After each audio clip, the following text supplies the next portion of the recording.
Hello there, Verbal Shenanigans fans, listeners. When was the last time you had a real challenge in your fantasy sports league? Are you bored with the stale and mundane redraft league year after year? DynastySportsEmpire.com understands, and that's why they are the nation's leading dynasty league management company. Building a team from scratch is easy, but building a dynasty takes skill. Manage your roster with the same players, compete against the same teams, build fun, exciting rivalries for years. DynastySportsEmpire.com fantasy baseball season is heating up, and leagues are now forming for the upcoming season. Visit them online at DynastySportsEmpire.com to start building your future franchise today. Must be 18 years or older to join. Rules may apply, but that is DynastySportsEmpire.com. We have a fantastic episode for you today. I'm excited to bring it to you, so strap on in. Hey, this is Chris Van Vliet from the podcast Insight with Chris Van Vliet, and you are listening to Verbal Shenanigans. But our shenanigans are cheeky and fun. Yeah, I mean, his shenanigans are cruel and tragic. Which makes them not shenanigans at all, really. Evil shenanigans. I swear to God, I'll pistol whip the next guy that says shenanigans.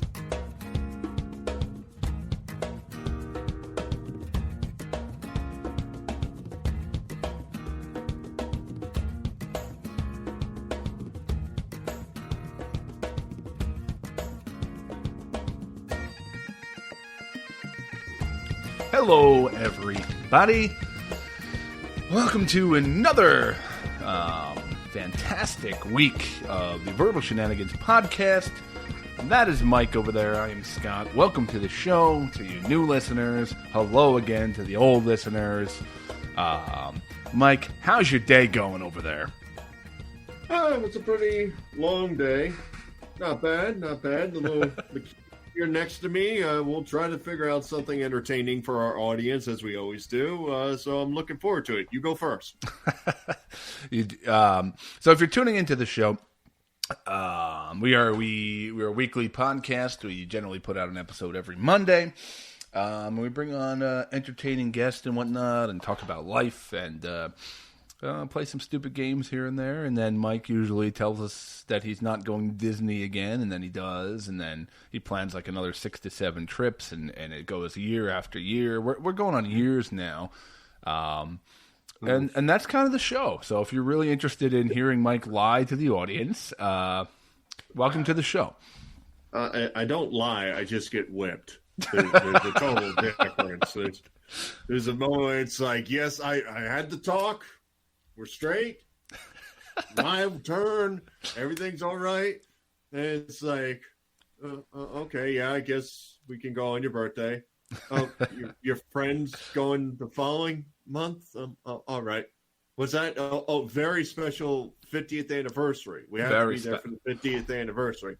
Okay, there's a lot of people who won't be there, so why are they are they not in this issue? I feel like, I mean, I don't know Disney World very much, but I feel like basically every weekend or day they can give you some kind of special reason to be there. There's got to be some celebration of something every day. They got enough history and movies to play around with that I think they could figure that out.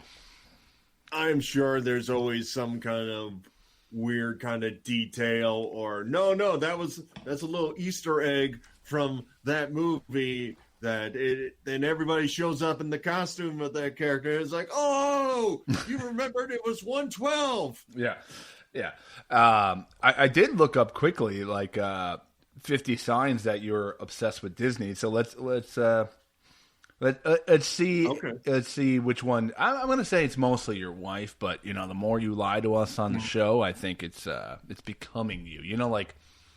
Who is it? Venom. Like Venom, how it takes over him, and like basically, or the Hulk, if you will, but more Venom. We love the monorail. Yeah, I think your modesty is lying to the audience. I think you're becoming a Disneyite, if you will. So let's see. I will be honest and say I do enjoy there, but I will still maintain. If there's choices, I do something new versus going back.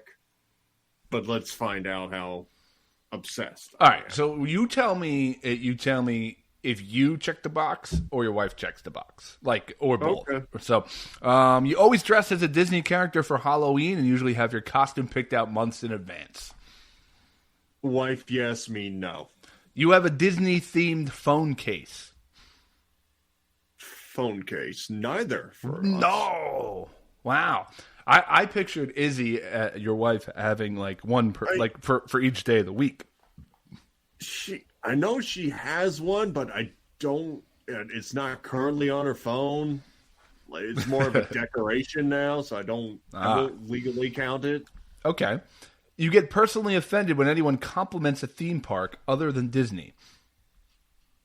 Definitely know me, wifey. I won't say insulted. I guess you would be insulted if you say like Six Flags is better than Disney, something to that effect. Gotcha. I have not been, and I don't see it changing anytime soon. I have a 3-month-old, but I have not been to a theme park. Like the closest I've been to is like the town carnival, and that was like with my nieces and nephews, like to go hang out a little bit. Those carnies don't care how tall your 3-month-old is. They'll put him on anything.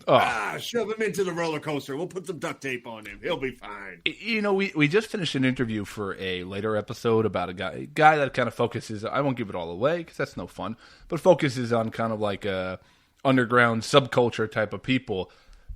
I don't know how. Maybe there must be someone who's done it, but there needs to be a documentary series on carnies, man. There has to be like a weekly carny, like follow a carny around every episode. I mean, what happens in your life where your job, your day to day, your 9 to 5 is packing up the Tilt-A-Whirl and getting into the next place?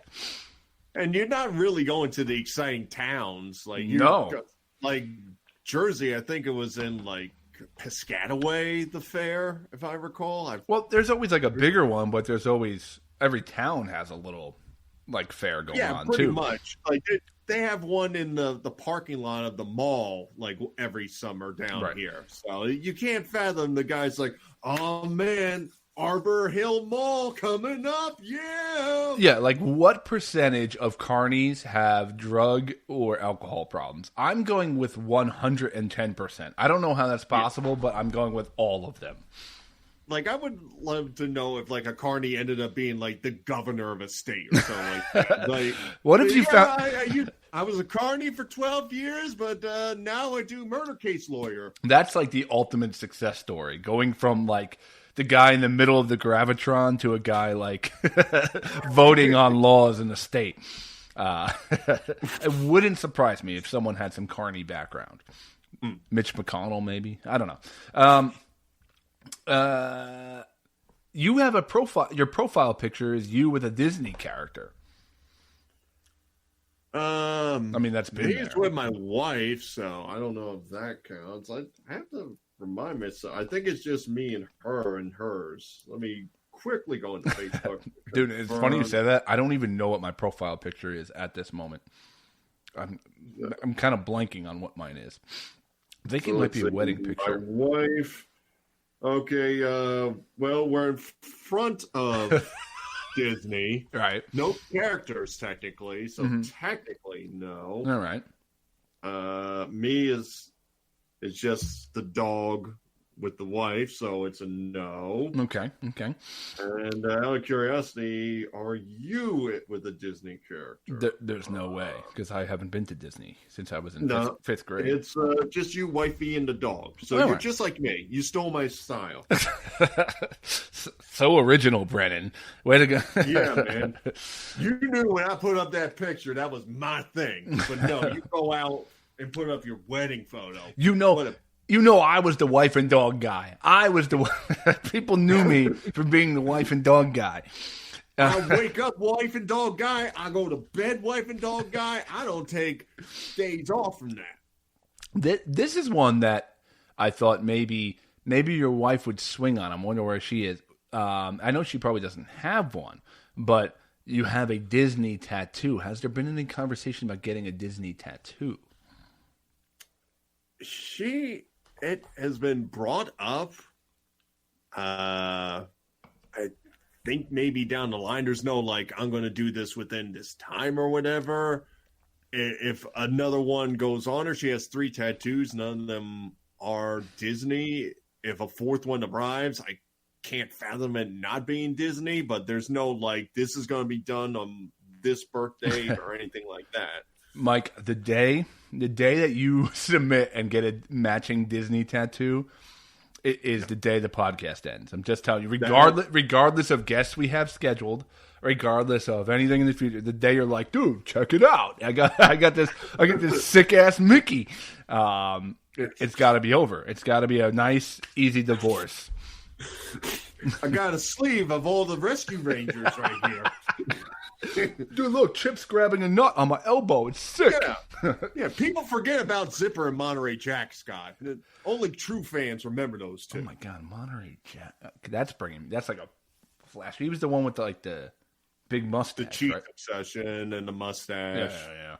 Like crikey or something to that effect. I think that was the crocodile hunter you just did. Well, I think it was based off of that, if I recall. He was like similar, like Australian kind of accent. You have a Dole Whip scented air freshener, which, by the way, I did not Dole Whip I didn't know that was a Disney thing. I did see that at a somewhere we were, and I tried that, but I had no idea that was Disney culture. Yeah, that was like Dole became a sponsor, and then they made it, and it was like specific to Disney for a very long time and all. Apparently, it's not even made with ice cream. It's like literally just like cream and whatever. I thought it had like almost like a gelato kind of vibe to it when I had one, but no air freshener. We usually have one at least once a year, but no air freshener. You own a Disney coffee mug or 2 or 3?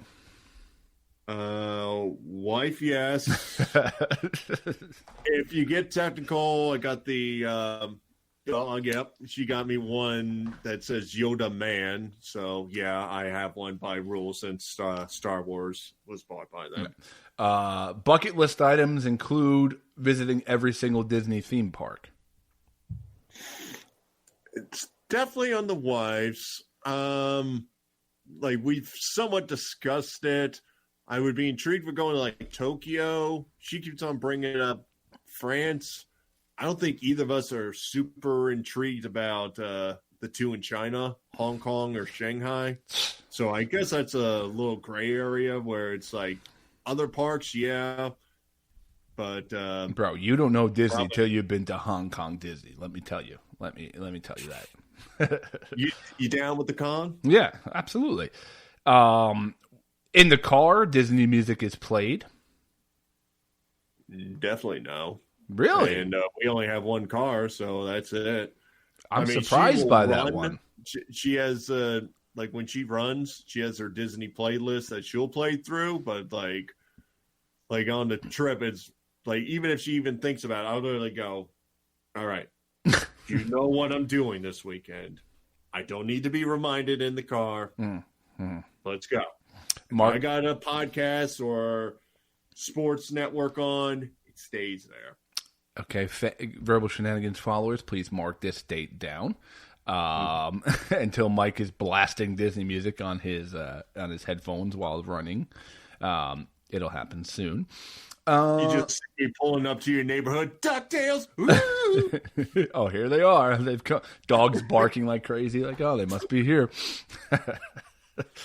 Oh boy, Mike, I know the answer. You have a Disney-themed room in your house.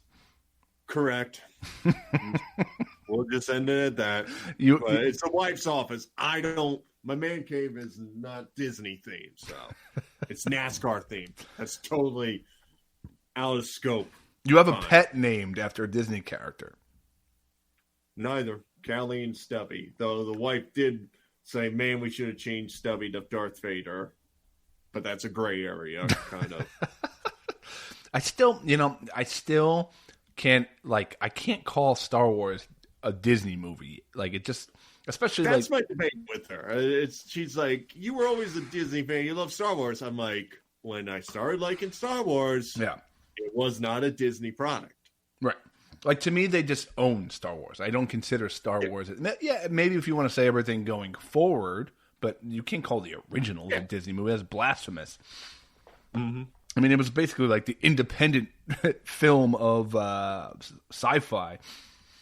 Yeah, I mean, there've been more Marvel movies than Star Wars movies under the Disney banner. So right. Let's just do 2 more. You own mouse ears. I know.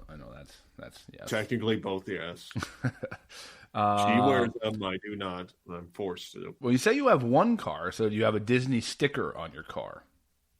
She threw one on there. Yeah. It's one of those that saw it. I'm like, I can be an a-hole and just rip it off right now, but it's like I'm noticing a lot of boxes being checked as I'm reading through this. You still own Disney VHS tapes? That's an interesting one. I think she has some up in the attic, which is probably not the best place to have a VHS tape. But I remember when they like came in the big boxes. I remember my grandma would buy like one from the food store when we were kids, like every week or something like that, and be like, "Oh, here you guys go. It's whatever, Cinderella. The what's the one? The Hound and the something." The Hound. Oh, the Fox and the Hound. Fox and the Hound. Yeah, I remember liking that one when I was little. Yeah, I remember I had the VHS tape of Beavis and Butthead Do America, and for some reason I left it in the back of the car for like days, and then I opened it up and like the whole thing was just wilted because it was midsummer, and like, oh man, now that was a classic. You have planned a Disney trip while on a Disney trip. Like, she talks about it. I don't think like anything was like signed off on the trip. Like, I mean, the thing that I will say which is always like an annoying point for me, like when you want to do these things, it's not like, oh, on a whim, let's go over there kind of things, because they book up so fast, and now with the pandemic, you need to be like staying at a hotel to allow you to go in the park. So it's not like you can just go, we'll do this. Right. You love foods that are Mickey shaped. We do have a Mickey waffle maker. I mean, I can take it or leave it. She loves it. And that works good. I mean, I'm glad. I have no objections to it. When it goes in the stomach, it all comes out the same. So I don't care. It doesn't come out as little individual Mickey turds. It's really hard when the ears are coming out, and you're trying to push that out, All your family photos are from Disney Vacation. Not all, but she's a picture-holic, so that's my saving grace. If she wasn't a picture-holic, probably the answer would be yes, but and I guess the last one, all the words to It's a Small World After All. Not the whole lyrics, no, not me. Does she? No, I don't think so either. Guarantee she does. You get on the ride, you get the quick hook of Small World, and then they go to like the next verse is like it's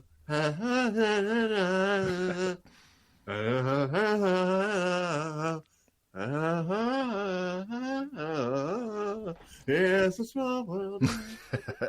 Well, I think you said yes to like maybe 75% of those. So I said yes to the wife for 75% of them. I'm probably at maybe 20 at best. You're still going with the wife excuse, huh? You're still riding that. Yeah, it's true. That and much. I've said the same thing. I kept my story on this the entire time. I do not look down on anybody going to Disney. Every time I'm gone, I've not had like any kind of time where like I was miserable the entire time. Great food, nice atmosphere, blah blah blah. Not my thing to go to every single vacation, but when you going next, it will be my life. 2 little less than 3 weeks from now, right? And then like about a month later.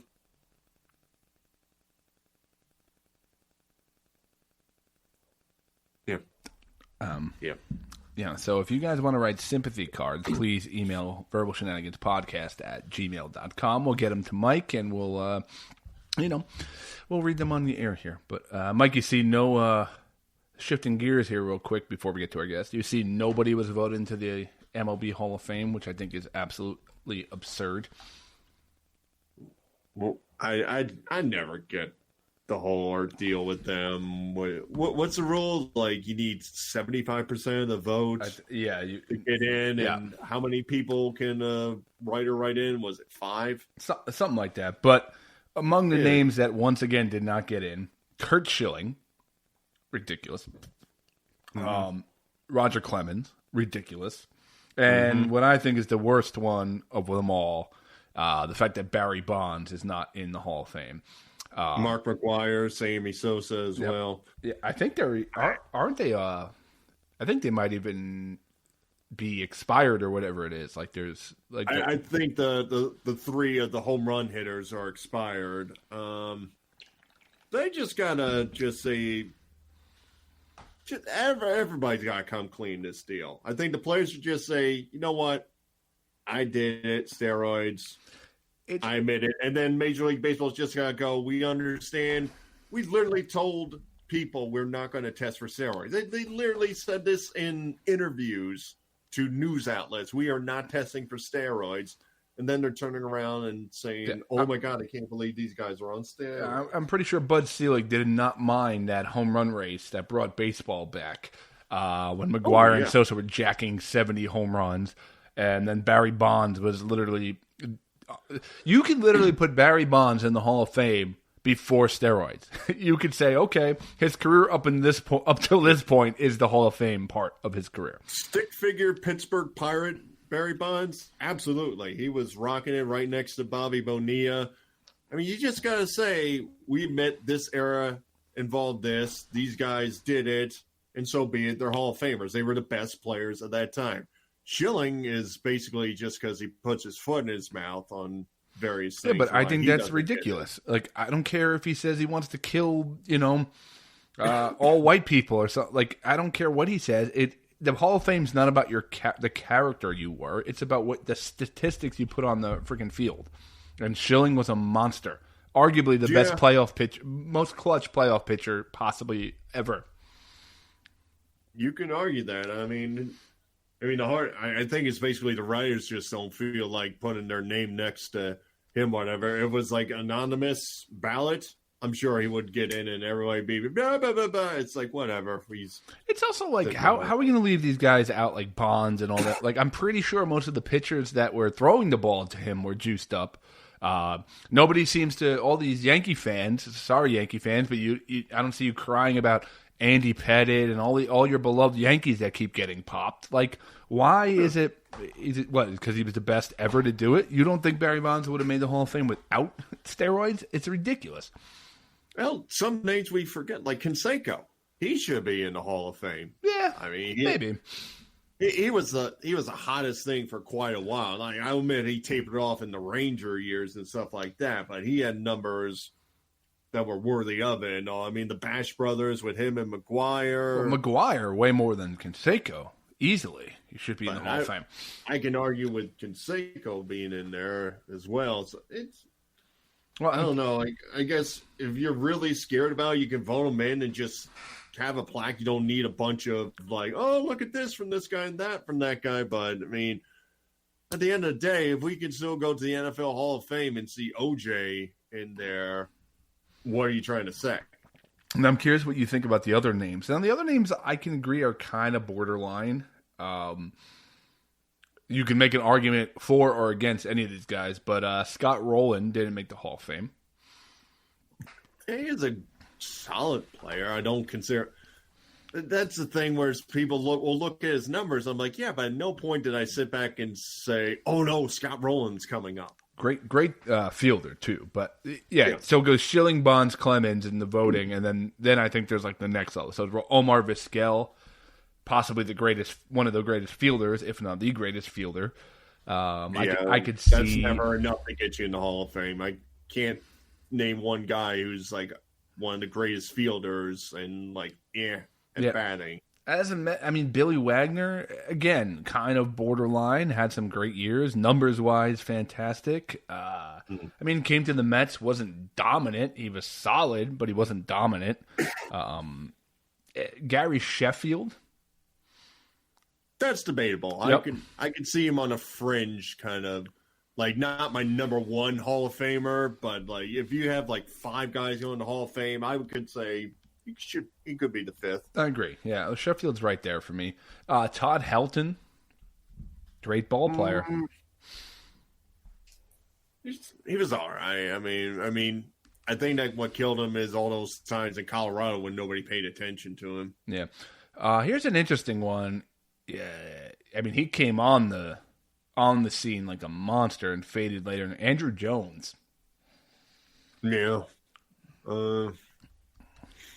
That's a tough one. It goes back to like what you say about Canseco. I can still say he came on like a monster and tapered off a little bit at the end. I think they're in the same category. Yeah, Andrew Jones, during those Braves dominant years when he came out and played center field like he did and hit like he did, he was unbelievable. Like, I thought he was the best player in baseball at one point, and he just murdered the Mets.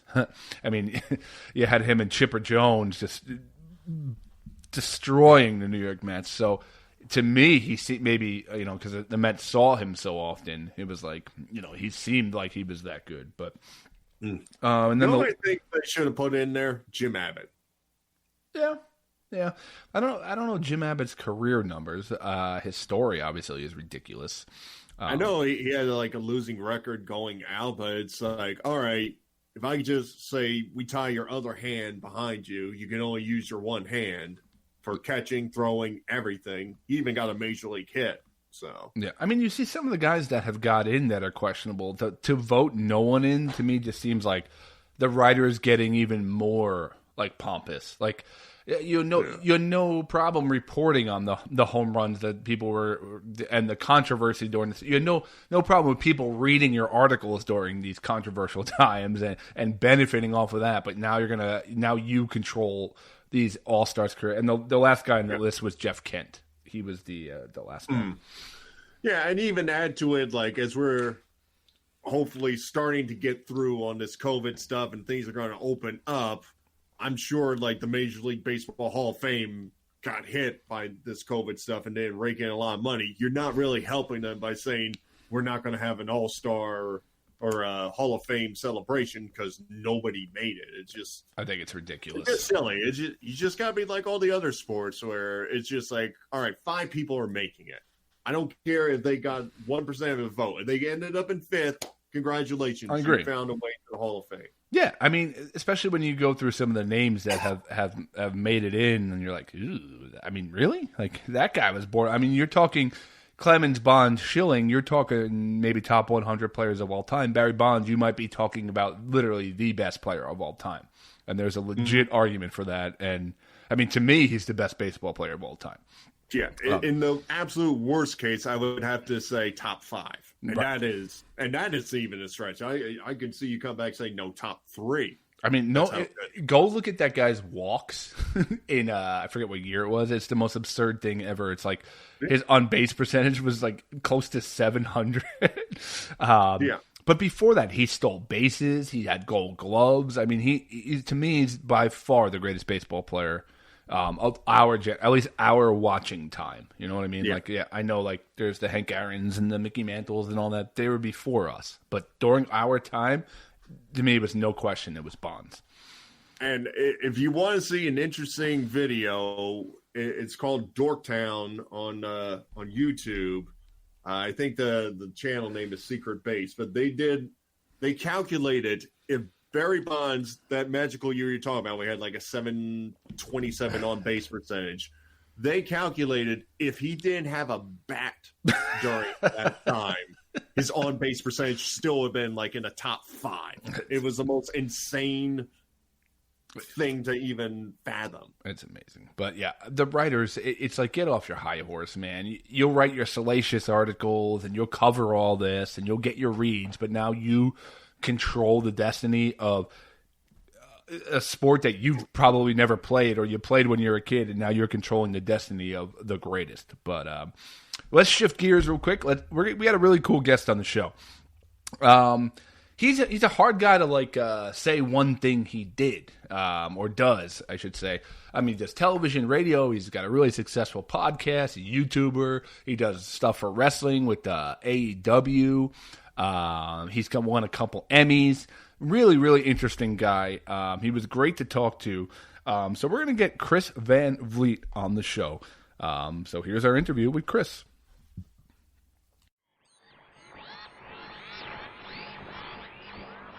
Doing great. Thank you for having me on. Oh, no problem. Thanks for joining us. Are you in Canada right now, or are you in the States? I wish. No, yeah, probably. I'm in Los Angeles. Oh, okay. Where are you guys? I'm in Jersey, and Mike over there is in Georgia. So we're kind of all over the map here. East Coast for both you guys. Mm-hmm. Yep. Yeah, we're Jersey guys. He decided to leave and go become a Southerner. Yeah. What can I say? My love of grits is well known. And you have enough NASCAR stuff behind you that I could have guessed. One of 4 states. Yeah, he was he was Southern before he moved there, so it was like a perfect fit for him. That's funny. But Chris, thanks for giving us a few minutes here. I guess my first question for you, I look at all the stuff you do and kind of did some research on you. It's very hard to find out where the hell did you start? Like, what was your you have a little bit of kind of like everything, like adventure, sports, broadcasting. Like, what was your background? Were you a actor, or what? Like, how did you get started in kind of being in front of the camera? I mean, it all really starts with passion. I mean, that's what really, drives it all. But I've always been passionate about broadcasting. I always looked up to some of the great broadcasters that we watched as kids. And my mom will tell you this, but when I was 4 years old, I had a Fisher-Price tape recorder and with the cassette tapes, and I would pretend to be a radio broadcaster. And That's where this all began. Fast forward into high school, we had a communication studies class, which I was fascinated by because we made television every week. We had a fake little high school newscast. So I was like, well, that was pretty fun. So when it came time to pick a college major, I was like, well, communications, we just make TV. Went to college for communication studies. And it kind of just went from there. I've always been the person that if something interests me and I'm passionate about it, I dive all the way in. I don't check the temperature of the water. I don't check the depth of the water. Right. I just dive in and figure out, what'll happen once I'm in there. Yeah. Oddly enough, this show's getting recorded on a Fisher-Price recorder. That's true. That's true. That's basically our budget. Coming full circle here. Going back old school. So, tell us about the early days and all. I mean, as you talk about passion and all, were you timid when you first got into your initial jobs, or could you still be no, this is the beginning, I got a course on where I'm going to go from here? Or was it just starting to get your chops, if you will? I was a really shy kid. And I remember being in 7th grade and I had to read a poem in front of the class, and my hands were shaking as I was reading this terrible poem. Can you go get that poem, please? Yeah. I actually believe it was called "My Sister is a Sissy," and I have an older sister. I'm so sorry, Kimberly. You're great. I love you. But something happened when I got into high school. I kind of broke out of my shell, and all of a sudden I was in drama, and I ran for student council. I became the vice president of my student council. I did the morning announcements, got into backyard wrestling, which I think actually opened up a whole different world for me. I was always a wrestling fan, but I became a backyard wrestler. So every week we're doing these performances and putting on these matches. Chris, you have to stop bragging, okay? I don't know if you're bragging if you're a backyard wrestler. Oh, we did it too. Unfortunately, those tapes are hidden dark in the past somewhere. Yeah, let's just throw away the VCRs so we can. If we throw away the VCRs, we can never watch those tapes because that's how old it was. Yeah. But I remember going to college, and I had this epiphany in college. I loved going to college. I mean, I think a lot of people can relate. A lot of college is hanging out with your friends and drinking beer. And it just hit me in my senior year that when we graduated, that was over. Yeah. We're just going to have to work for the rest of our lives. And I just decided in that moment, I didn't want to have a job that I hated. I didn't want to be one of those people who like couldn't stand Sunday because Monday was the next day. Right. And I reached out to every radio station, every TV station in my college town and just said, hey, I'm a communication studies major. Can I come and see how it's done in the real world? And it really started from there. TV station let me be a volunteer. This other radio station said, yeah, we don't take on volunteers, but how would you like a job? I'm like, okay. So I was like a board operator at this TV station. Nice. And whenever my shift was done, I would go into the recording booth and like, that's where I really got the chops. I would go in there and just read the scripts that they had for the day and like pretend to be a radio host, you know? Hey. And I think the big thing about broadcasting is you're not good for the first like 5 years. You think you're good, and then you look back on it and you're like, I wasn't good. It's just like comedy, man. I can't even listen to things I did 5 years ago. It's brutal. But that means you're getting good. Like, I can't remember who it was that said it. But if you aren't looking back at the stuff from like 6 months ago and just being like, oh, what was I thinking? Right. Then you're not heading in the right direction. Yeah. So what was your first kind of like, I guess not full-time or first kind of larger gig? Now, I know you did the Inside Jam. I know that was pretty successful for you. What was the first thing that kind of grabbed you? My first on-air job was at a small station in Peterborough, Ontario, Canada. It was called Chex TV. And I was driving an hour each way from my hometown of Pickering, which is just outside of Toronto. I was driving an hour each way. This started as an internship. Okay. And basically, I knew I needed an internship, knew I needed to break in. And I was like trying to find this internship in my last year of college. And I found the email address of the general manager of the TV station. And I sent him a random unsolicited email, completely lied to him and said, I'm going to be in Peterborough next week during my reading week, during my spring break. Could I just come up and like talk to you about this internship? And he went, oh, well, if you're going to be in town, sure. Why not? This is a total lie. I hadn't been to that town like 10 years. Right. And he said, well, you've done some stuff. I see that you've had some volunteer positions. You have this radio job in your college town. We don't usually do this. We don't usually take on interns that aren't like earning a college credit, but yeah, I'll take a chance on you. So as soon as college ended, I had this internship and I was driving an hour each way. I was working at my high school job at the the fish department of a pet store. Oh, I was scooping dead fish, and that was paying for the gas so I could drive to my internship. Were you a fish maintenance guy or were you a fish salesman? Which a little bit of both. I cleaned a lot of the tanks. I was scooping, neon tetras and plecos and all kinds of other goldfish for people. And I had an African cichlid fish tank myself. But then eventually I had to like tell my boss at the TV station, I said, this is great, but I can't keep doing this internship. And he goes, you're right. You can't keep doing this internship. We don't have a position, but we created one for you because we see something in you. And that's where it began. So I was a reporter. You're doing it all when you're at one of these small stations. So I was a reporter, editor, writer, producer, doing it all. And then from there, I was there for a year and a half as like an actual like news report. Like I was reporting on like drownings, like actual news of the fish, right? No. Today we lost a beta. You will be missed. Went to an audition for Much Music, which is the Canadian like MTV, right? And it went really well. They didn't hire me, but I just like felt like they saw something in me, and I got a call back. That ended up leading to me hosting a show for MTV2 Canada, and then it kind of just went from there. I went from news to entertainment, and so it's a whole lot more fun reporting on like entertainment stuff rather than reporting on like serious news. When you were getting kind of like into the biz, like what was the scene over in Vancouver? Because like nowadays it seems like the Canadian Hollywood, if you will, because I keep on hearing like movies and TV shows based out of there. Was it like that when you were starting, or was things growing then? I think it was just starting. Like TV shows were just starting to film there. And I was only in Vancouver for a year, and we're talking almost 15 years ago. I was there in 2006 and 2007. I think they were filming. Remember the show Supernatural? Yeah. Sounds familiar. Yeah. Like, Yeah, on the it was CW. on for many seasons. That was starting to be filmed in Vancouver, and they were pretending it was Seattle. It was basically, Vancouver looks like every West Coast city, right? So I think that it's really started to be a thing now. Like, they film so many movies in Toronto because Toronto is like the cheaper Chicago/New York.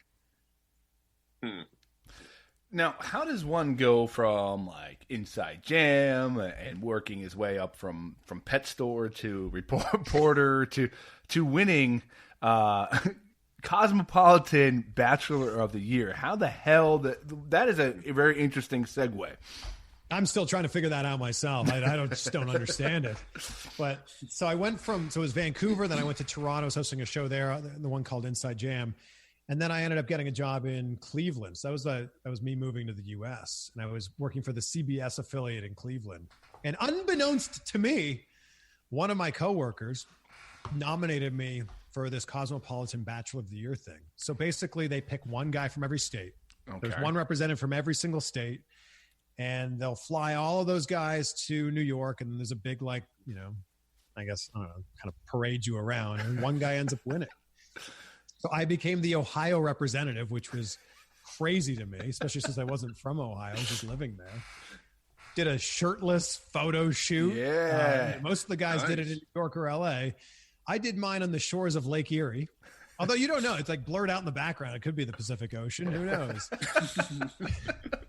And there was a $10,000 prize. And I said from day one, I was working for the TV station there. I'm like, I can't pocket $10,000. I'm not going to win this thing anyway, but if I do win, I'm going to donate this to the Boys and Girls Club of Cleveland, which is an organization we've done so much work with the TV station.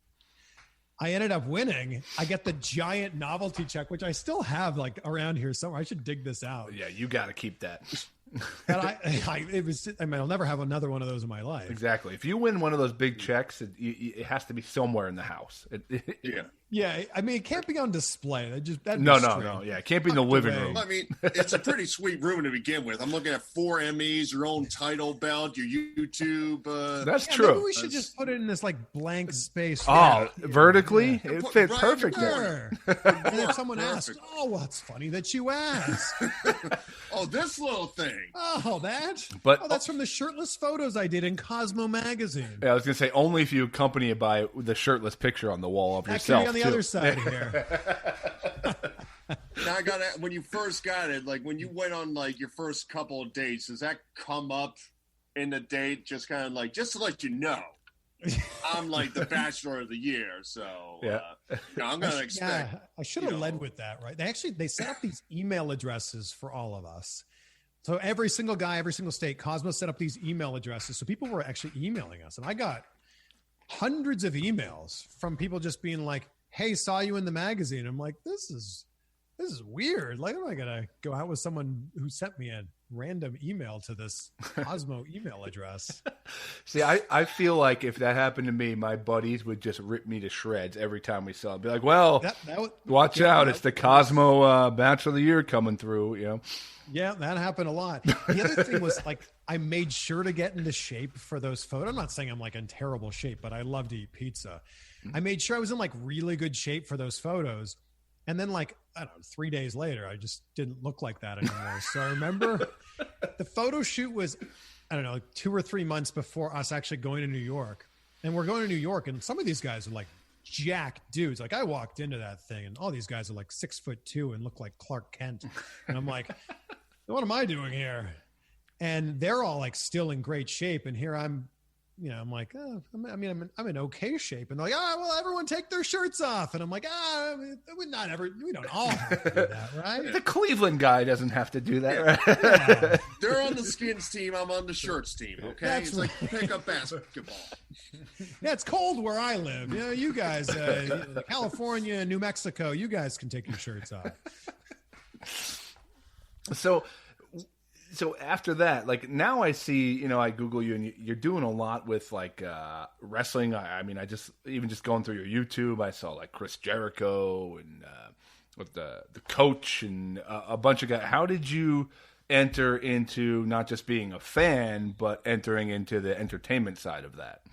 I mean, I've always been a fan. And the cool thing when you're working in entertainment is you get to talk to people from all different facets of entertainment. So we're talking to comedians, actors, directors, and every once in a while, we'd get to talk to a wrestler. And as a wrestling fan, Mike, this is like you as a NASCAR fan. Like, people are aware of what wrestling is. People are aware of what NASCAR is. But when you have a niche interest like that, and you're one of those people who loves that, and it comes to town, my God, you get so excited. So I remember asking my boss, I was like, could we ever interview a wrestler?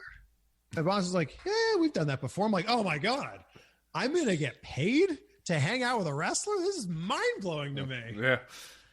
And I was able to ask them questions that I legitimately cared about as a fan. Now, the thing was, nobody else cared about this except for wrestling fans. We would only air 20, 30 seconds on TV. Like, hey, Raw's in town. Tickets start at $20. But then I was asking them questions about I had Mick Foley on. I'm asking him all about Hell in the Cell with The Undertaker. We couldn't put that on TV. So I was like, well, what are we going to do with this? So I'd have these 10, 15, 20-minute interviews that, nobody would see. So I just created a YouTube account, threw them up there just so they would have a place to live. And that's honestly where this started. So whenever wrestlers would come to town 2, 3, 4 times a year, we'd do these interviews, put them on my YouTube channel. And then as I kind of started going with this, and they were getting a lot of views at that time, and we're talking almost 10 years ago, I started then going out of my way. Oh, well, if this independent wrestling show is going to be in town, maybe I'll reach out to them, see if I can do an interview or two. Then I started I live close enough to this town that's 3 hours away. What if I go there? And that's really where my YouTube channel began. It's a lot of it's interviews, in general, but it's a lot of wrestling interviews just because of the fact that I got access to these people because I was working for the TV station. That's honestly where it began. One time me and Mike did there was a local wrestling event going on. We knew one of the guys, and we did a podcast. We had what's his name? The referee. Earl Hebner. Earl Hebner on the show. Okay, so we got some cool interviews, but then we decided that it would be a good idea to commentate the match at the end of the guy we knew. And just so you know, on an audio podcast, when you're trying to commentate on a 500-pound man doing moves and you have no experience doing it, was probably the worst. And it was a 35-minute long match. Oh my God. Yeah.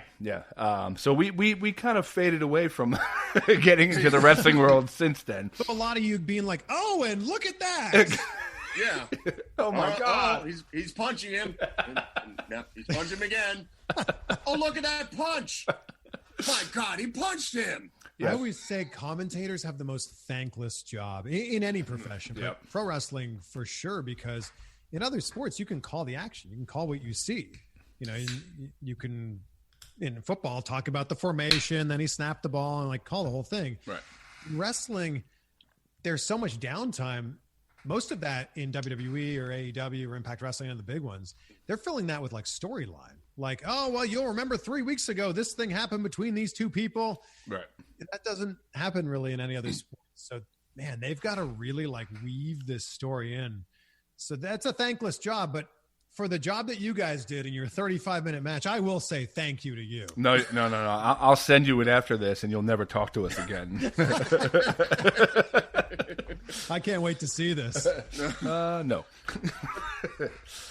Let's dive into you. You worked also with AEW, and I mean, tell me about the difference between kind of being a fanboy and actually working for the company. How much do you kind of change from being a fan to almost being a character in that moment doing backstage work? I mean, it starts to shift from you being a fan to you just being part of that world. When I was doing the interviews, I was doing so many of these interviews. There were a lot of times when news was getting broken from my podcast or from the interviews that I was doing. So I was already a very, very 0.001% part of that world, but still part of that world.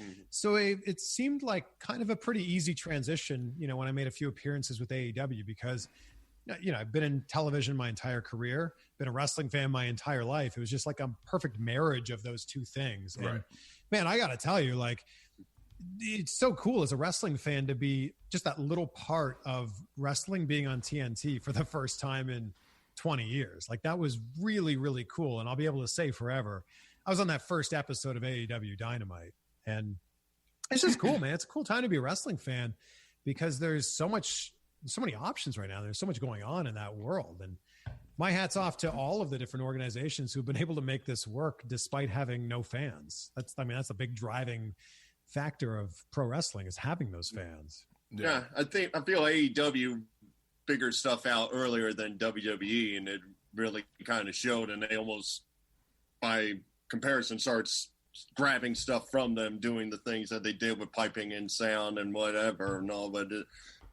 I mean, just tell me about the scene. And like, were you there in Jacksonville when they started doing the shows there and starting having fans there? I wasn't, no. So my first show was Washington, D.C. So October 2nd, 2019. That was the first ever Dynamite. Then I was on a few weeks later in Charleston, West Virginia.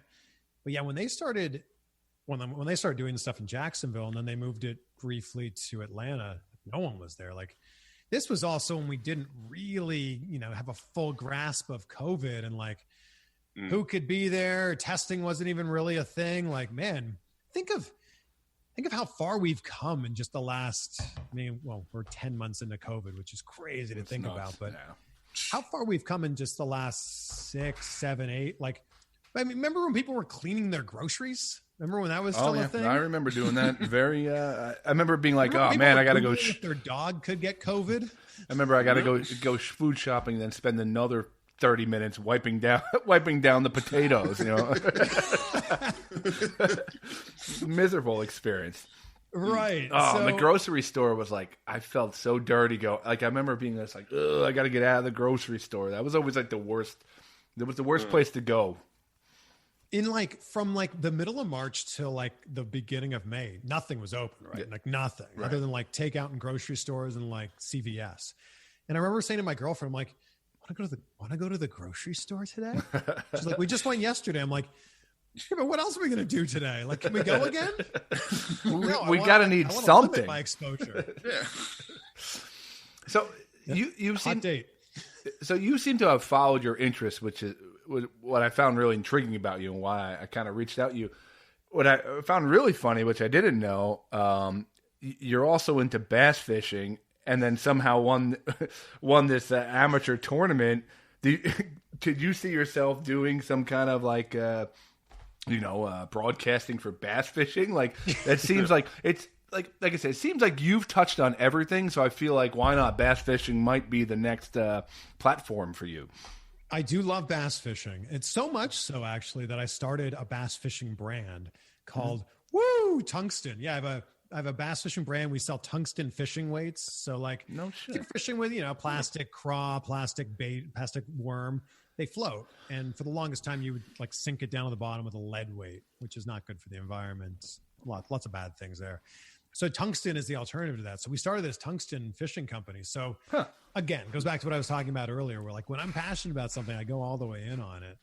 I don't know if I could marry broadcasting and bass fishing together. I think you could. Boy, I got an idea. So like Seinfeld has the comedians in cars. You have wrestlers in a boat. Wrestlers in a bass boat. Yeah, you just bring like legendary wrestlers. Like, imagine just being in the middle of a lake with the Undertaker in a canoe. Yeah, or come on, that sells itself. Fishing with the Iron Sheik. I mean, how great would that be? Oh my God, yes. Trash talking the fish as they come up. The people who do the broadcasting in bass fishing are usually like some sort of a name in bass fishing, and like, look. I was okay as a bass fisherman on like the amateur, like local level, like okay. Right. The people who are doing it at the top are like unbelievably, like insanely good. And I don't even think I like can speak the same language that they're speaking. I think you're selling yourself short. You weren't a wrestler either, but here you are, But I've at least, I guess in the same way, I've been in the ring. I trained to be a wrestler. I've been in pro-am tournaments, bass fishing pro-am tournaments as the amateur, of course. But it's pretty cool. Like it'd be the same as like going to like a pro-am golf tournament and like being paired with like, I don't know, like Phil Mickelson or Tiger Woods. Like those are the types of tournaments I was in. Like you'd be there with awesome. Kevin Van Dam. If anyone like that's listening to this is a bass fisherman, they'll be like, "Oh my God, Kevin Van Dam! Like he's the Tiger Woods of fishing." Right. Huh. In fact, if you ever go into a Bass Pro Shops and you don't see some sort of Kevin Van Dam cutout or Kevin Van Dam like picture on the wall, like you should leave. That's not a real Bass Pro Shop. And if you see Jean-Claude Van Damme pictures in the shop, you're in the wrong shop. So I'm always curious with like, what is the difference between like when me and Scott can go out and go fishing versus what the professionals do? Like, what is like the main? They catch fish. That Mike. makes you a professional over everything. You're catch probably fish. Not drinking as much beer while you're out there. I mean, that probably is the first thing. That's boring. It's boring. I mean, without getting like too technical, it's about like figuring out like the seasonal patterns of the fish. Right. Like because you caught fish here last week or last year doesn't mean you're going to catch them here again. Like the way that the weather moves in, their forage changes, like what they eat during the year. Like, so that's a big thing. And I think like before I really knew about it, you would just kind of like troll or just kind of like go down like a shoreline and be like, oh, well, we caught one on this drift and that was it. Or we caught one while we were trolling by here. The pros would key in on like, okay, I caught one here. Why did I catch one here? Did the water depth go from 7 feet dip down to 9 feet there? Was there like a mix of vegetation there? Like all that kind of like technical stuff that like you'd have no idea unless you were like dialed right into it. Well, you could catch Chris in his wrestling boat show called Fisherman Suplex on.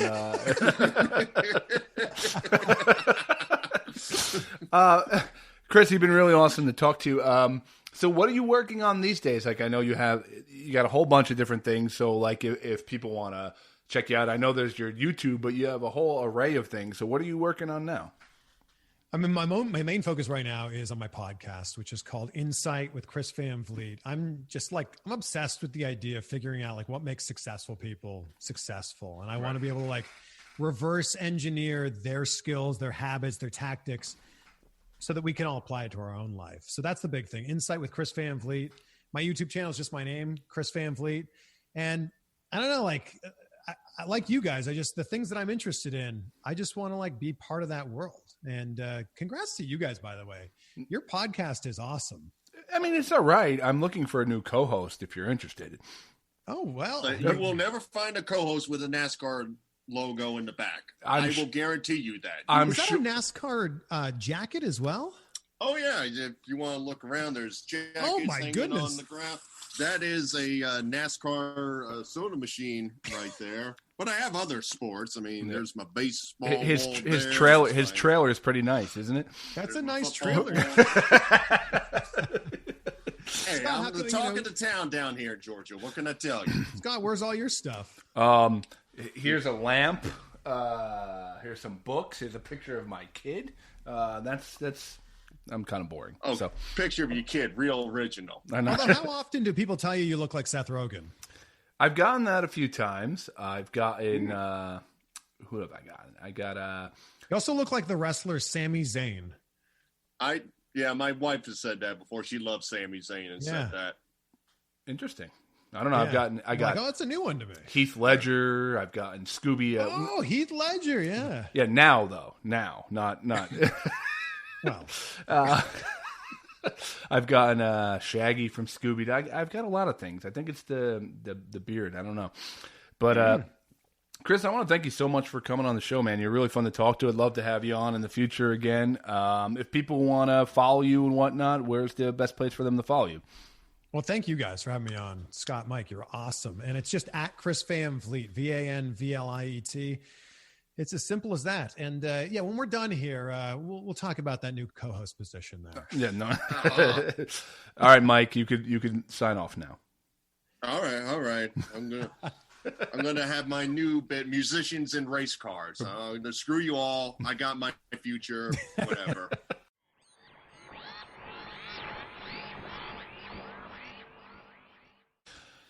Chris Van Vliet, Mike. Chris Van Vliet. He's got a fun name to say. I bet you a lot of people mispronounce it pretty often. I mispronounce a lot of things a lot, so I'm not surprised. Yeah, but you like mispronounce like the. So like, names, we don't even try to. It gives you yeah, well, that's why it's not surprising to me. You're like, oh, can you believe that? Well, yeah, it's a word. And I have to say it out loud, so it could happen. Words are hard. I should have just learned sign language so I didn't stutter, you know? It's funny, like Chris was talking and he said he did the whole backyard wrestling thing. Now I know we've talked about this on the show, but I'm finding more and more and more people have I don't know what era it was or what caused it. Maybe it was that whole early ECW days, but it seems like comic Mike Salona, who put out a great comedy prank call album recently, so go check it out. He posted a video the other day of like him in some hardcore backyard wrestling. I did it too. Now, we were like so serious about it for maybe a year and a half, and then it was done. Like it was just like I don't know, but for like that year and a half, I don't know what it was about that era of wrestling. I don't know. It just like captured everyone's imagination. Where like I guess you just wanted to hit each other with pans and put each other through tables and. Well, Bills fans are still backyard wrestling essentially. Yeah, I just saw one guy. He was like out of the hospital, cured of cancer. So they set up a folding table for him to jump into, and the folding table had cancer on it. That was his way of saying, "I no longer have cancer." I did see a funny one. It was a guy who just had a baby, and they built a little table out of like a napkin and like a piece of cardboard. And they just placed the baby through. It was pretty awesome. But yeah, I would love to know the origin of who was the first guy to go through a table. You know, somebody like was drunk and screwed up and went through a table, and like 100 people saw him and like, yeah. And then they probably had a game the next week, and somebody's like, somebody's got to go through the table. I mean, that racked up on the Chiefs. That's going to be an awesome tradition until someone dies, and then they're like, no tables at the tailgate anymore. I already saw one. Somebody missed. Someone just completely missed and dove right into the concrete. I've seen a few like guys jumping off of their vans and falling like butt cheek first onto the asphalt.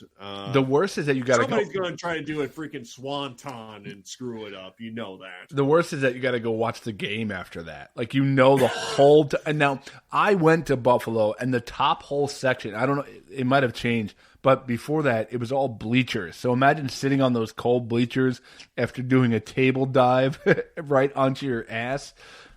Well, that might feel good, actually. It might, I see it a little bit. Maybe that's why their stadiums are so full. Everybody just fell on their rear end. They're like, oh, thank God. And yeah. Imagine if we had actual seats here. I'm kind of bummed the Bills didn't do it. They're the team I've secretly been rooting for like a couple years, since the Giants have been nothing for a while now. But I'm always like, the Bills, and I really love their quarterback. I love that. I don't know. I love that underdog. Like, they're just a fun team to root for. But yeah, they have the whole tragedy of 4 straight years of not getting anything. Then they literally just tanked and couldn't get back to the playoffs. Like, can you imagine your team going to the championship 4 times in a row and losing? That's like, that's got to be tough. That's got to be really tough. Yeah, I mean, add to it, like the fourth one was just. I think or was it the third one? It was the crazy killing by the Cowboys. I think the third one was, and then the fourth one, they just got somewhat beat by the Cowboys. But yeah, I don't know. Something about that error. So Jersey sometimes. Error. Sometimes like I listen to my mom and dad. I'm like, God, their Jersey accents sometimes come out so bad. And then my wife catches me all the time. I mean, she's from Jersey, but she's from like rich New Jersey. I'm from like a suburb, from the south streets of Jersey, baby. Yeah, I'm not from the ghetto, but I'm not from high society either, that's for sure. But something about that. We fry our pork roll on the potholes in the city. That's how poor we were. I called it pork roll, by the way. I was in dead central New Jersey, like Woodbridge, New Jersey, which people call it the center of New Jersey because like every highway runs through Woodbridge. So a lot of people call that like the actual dead center. It's not geographically. It's more north, but like they always say, like after Woodbridge, South Jersey starts. You know. I never knew people didn't believe in a Central Jersey. I always thought like the pivot was Central Jersey. It's like literally we pop to the right, then we're centered, then we pop to the left. I just naturally assume we are the north, central, and south. Well, but apparently some people think it's just north and south. Because you were pretty much Central Jersey too. You grew up 30 minutes from me, 25 minutes from me. Yeah, I did all three. I was in South Brunswick, which I consider Central Jersey. Then I lived in New Egypt, which I consider Southern Jersey, down by Six Flags. Yes, that's definitely South Jersey. Lived up in Flanders, which was North Jersey. So I had all three criteria of Jersey lifestyle. I feel like even like Flanders and kind of like, you know, where I'm at is almost a separate region. Because like I think of North Jersey, like Bergen County and the Meadowlands. Yeah, so like I think where we lived was like a Northwest. Really, like it kind of had its own vibe up there. That is true, because like the people who only hear about like the TV Jersey, if you will, when they go to our sites, they're like, "Wow, you guys got trees?" I know. It's like, I know. Yeah, we're a state. What do you think? Yeah. But something about that era, everybody wanted to like wrestle and kick the crap out of each other. And I don't know if it was that like ECW made it seem like it was the everyman's thing, because they were all like, no one was like, barely anyone was jacked. Everyone was kind of like fat and sloppy. And I don't know, man, but it resulted in me and my friend Alex. And if I probably told the story in the podcast 300 episodes ago, so it doesn't matter. We would go to the McDonald's ball pit, which was outside. We would sneak through the fence, and we would go practice matches in the ball pit at like 15 years old. 14, 15, probably about 14, 15. And we would practice, and we'd get kicked out. We'd go back. We'd get kicked out. We'd go back, get kicked out. We started this whole thing. We were recording interviews. We were gathering like neighborhood junk to hit each other with. Like we'd be on bike rides, be like, "Oh, that's a nice pan. Let's grab that. You could hit me with, so stupid." I don't know what it was. Did you notice like that in that era? I know you're like a couple years older than me, but I didn't get into it, but I knew friends who were into it. I would say, yeah, that we're talking very early 90s, because like you said, we had ECW, we had WWF at the time, basically turned to Attitude Era. Yeah. You had WCW was still burning hot, so you had three different things to go from. And then, of course, living in Jersey, you're right by Philadelphia, so ECW has an extra little presence for you. Yeah. Like, you had to. Like it was always on like the most offbeat channel in the universe. Like at the worst times, turn that thing on for anything unless it's 2 a.m. You're like, oh snap, Balls Mahoney. My friend Alex, it was so deep, and he's still deep. But he would VHS record every ECW, every Raw, and I remember he had such a big tape collection. He hid his adult videos, if you will, under one tape called "The Best of Hulk Hogan" in WCW. And I'd be like, "Hey, you watch Hulk Hogan this week?" He'd be like, "Yeah." And apparently one day his mom took the tape and put it on because she just wanted to see what it was, like, or his sister. And sure enough, he got caught watching his porn movies on his Best of Hulk. So it's still a joke to this day. Be like, "Yeah, man, sometimes when I'm lonely, I put on the Best of Hulk Hogan in WCW." Practically, he had a video out there, so it has double meaning. That's true. That's true.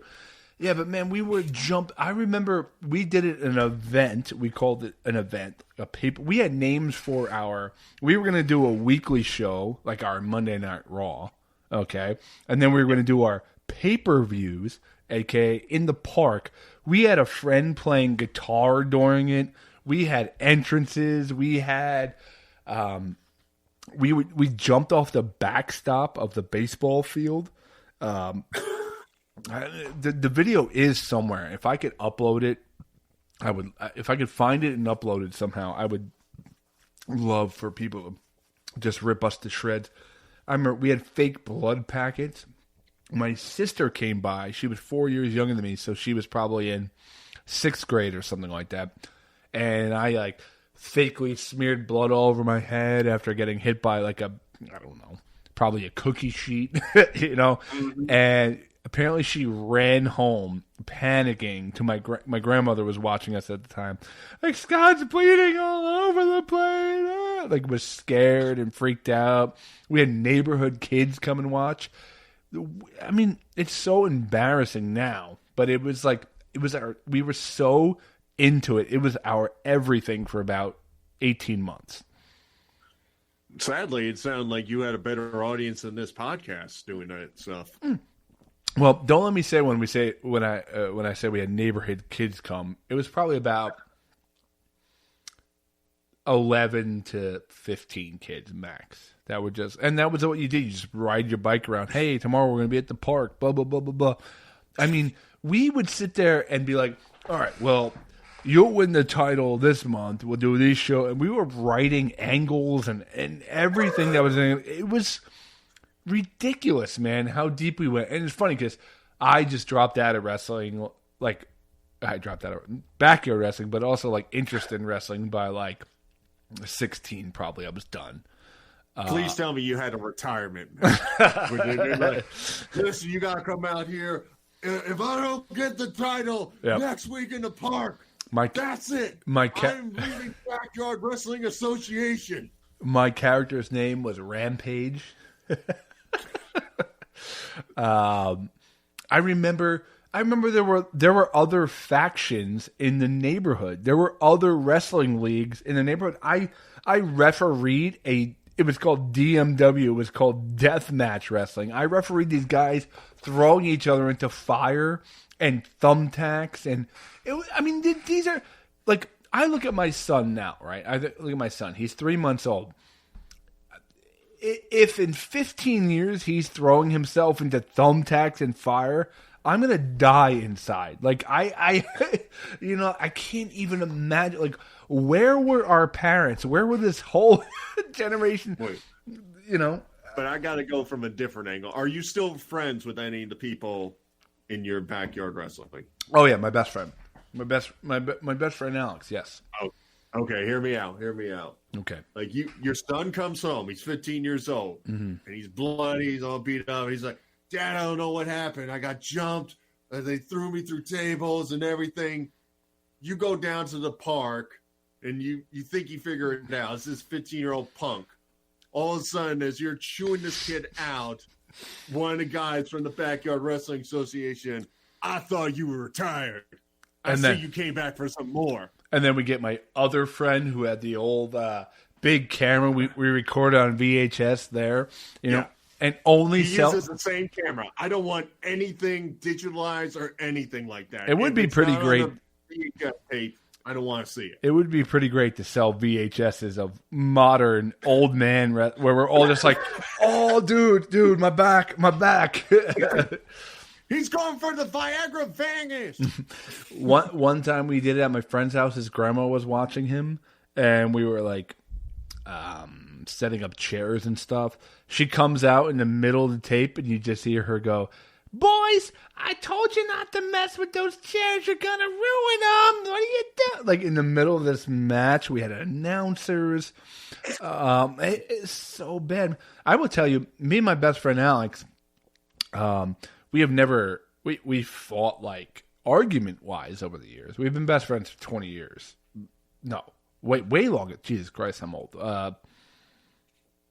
Probably close to 25, 26 years. We met in second grade. The one fight we ever had, like where it got physical to a point, was we were drinking one night, probably 20 years old, something like that. We're drinking in his backyard, and we start bringing up the wrestling stuff, and we start to pretend to have a match, right? Mm-hmm. And I guess I don't know, maybe kicked him or DDT'd him too hard or something like that. He got up. He was so mad. he starts screaming at me and I'm like, whatever, I probably called him something. And I turned my back and he ran at me and punched me in the back of the head for real. And we just got into an all out, like a roll around scrum. After that, we're just like apologizing to each other. Like, I love you, man. Giving each other hugs and being like, I'm sorry. I didn't mean it. Even at like 20 years old, there was still some glimmer in our hearts that we like loved it. Somewhere in the back of your head where you're going to college and you're still like, I could have made it. I could have done something. I could have sent that VHS tape up to Stamford, Connecticut, and Vince would be in his Golden Palace looking in like, this kid has skills. I don't know. Bring him in. It's funny though, like he's still all into wrestling. I know you still like.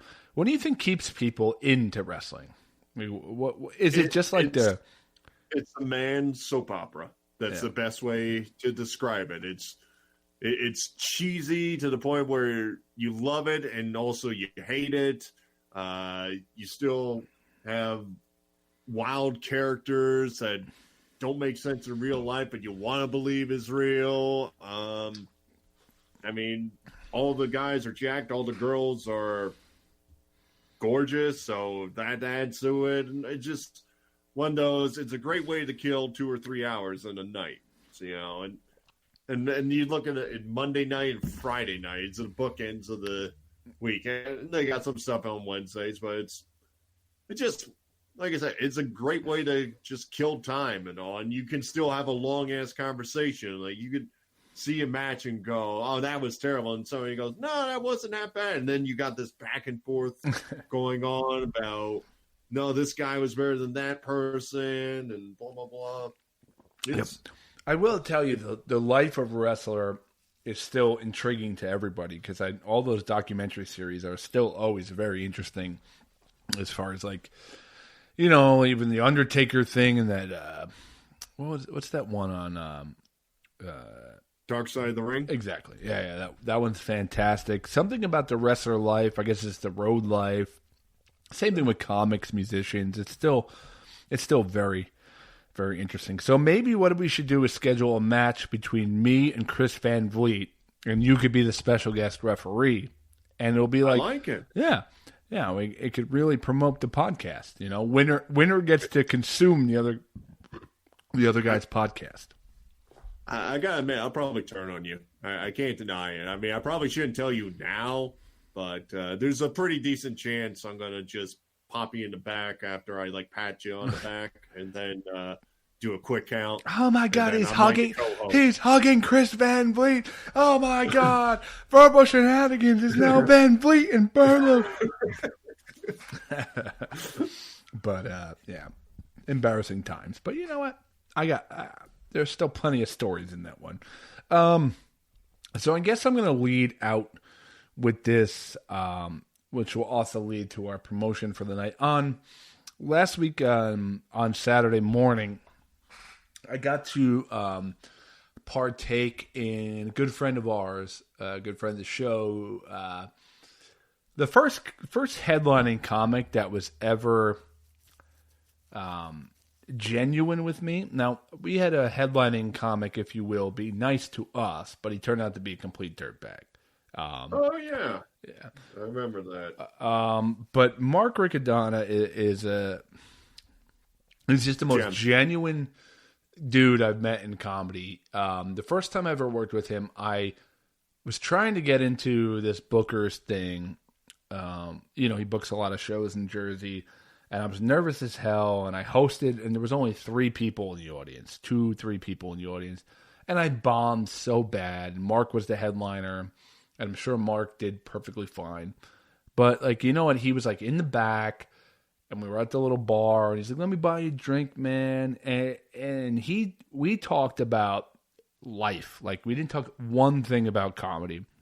And Mark has been that for, the more I talk to other comedians and people, they all have like these same stories about Mark Riccadonna. Just genuine dude, good family guy. I got to partake in, they were trying to set the world record for the longest comedy show over on Twitch at Drinks, Jokes, and Storytelling. They do a show with Richie Byrne, who I've never met personally. I know of him. He's very funny.